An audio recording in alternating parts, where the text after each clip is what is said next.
Hello friends, అందరికీ నమస్తే. లోకంలో ఒక సామెత ఉంది. అడుక్కు తినబోయినా అదృష్టం ఉండాలి, దేవకు తినబోయినా దిశ ఉండాలనేసి. అదే మోనాలిసా విషయం జరిగింది. అంటే అడుక్కు తినబోలేదు.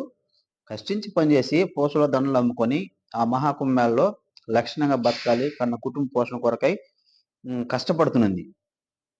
అంతే తప్ప సోషల్ మీడియా ముందుకెళ్ళి నన్ను హైలైట్ చేయండి, నా అందాన్ని హైలైట్ చేయండి, నన్ను అభివృద్ధిలోకి తీసుకురండి అని చెప్పి ఎవరిని అడుక్కోవాలా.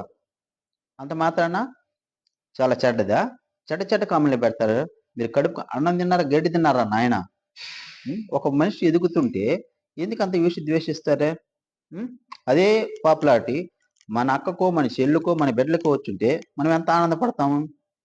అదే ఆనందం ఆ బిడ్డలో ఉంటుంది. దాన్ని చూసి అవసరమైతే ప్రోత్సహించాలి తప్ప ఇలా చెడ్డ కామెంట్లు, చెడిపోయింది, ఒకసారి కామెంట్లు వెళ్ళి చూడండి ఎంత నీచంగా ఉండరు. అయితే మంచి మనసు ఉన్న వాళ్ళు మంచి కామెంట్ కూడా పెట్టారు. ఆ బిడ్డను దీవించారు, హీరోయిన్ అవ్వమని చెప్పారు. అలాగనంటే హిందీ అమ్మాయి కదా, మన తెలుగు వాళ్ళం కదా, ఏం మాటలు. మన భారతదేశంలో పుట్టిన మోనాలిసే కదా, ఇతర దేశాలకు పుట్టి దేశానికి రాలేదు కదా. దయచేసి అలాంటి చెడ్డ కామెంట్లు పెట్టేవాళ్ళు మానుకోండి.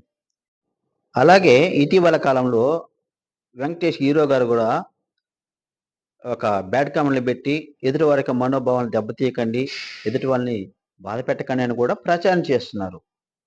సంస్కారహీనులైతేనే బ్యాడ్ కామెంట్లు పెట్టేది, సంస్కారం ఉన్న వాళ్ళు మంచి కామెంట్లు పెడతారు. ఒకసారి నా ఛానల్లోకి వెళ్ళి చూడండి ఫ్రెండ్స్. వృద్ధాశ్రమంలో 8 సంవత్సరాలు ఉన్నా నేను.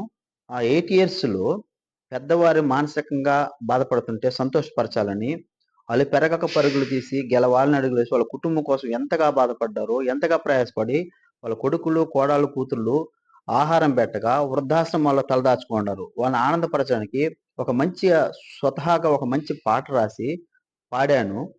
వెళ్ళి చూడండి ఎంత బాగా రాసిపాడు. మరి దానికి ఎలాంటి ప్రోత్సాహమే లేదే, ఎలాంటి లైకులు కూడా లేవు. ఒకసారి వెళ్ళి నా ఛానల్ పూర్తి పరిశీలన చేయండి.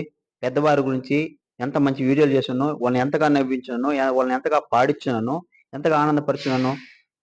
బ్యాడ్ కామెంట్ పెట్టే వాళ్ళకి మీకు చెప్తాను. మరి మరి మా ఛానల్ ప్రోత్సహించు, ఒక ఉన్నతంగా అభివృద్ధి చెందేలా సహాయం చేసి చూద్దాం, మరి పాపులారిటీ చేసి చూద్దాం. బ్యాడ్ కామెంట్ పెట్టే వాళ్ళకి నేను చెప్తాను ఈ విషయాన్ని.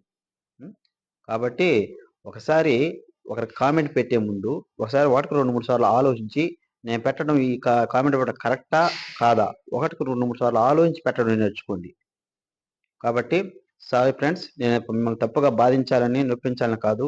ప్రతి ఒక్కరం కూడా మంచికి ఒక తావిచ్చామంటే మంచి పెరుగుతుంది, చెడుకు తావిచ్చామంటే చెడు ప్రబలమవుతుంది, అది ప్రళయం అవుతుంది. మానసికంగా అనేకమైన వారిని బాధ పెట్టించడానికి అవకాశాలు ఉంటాయి.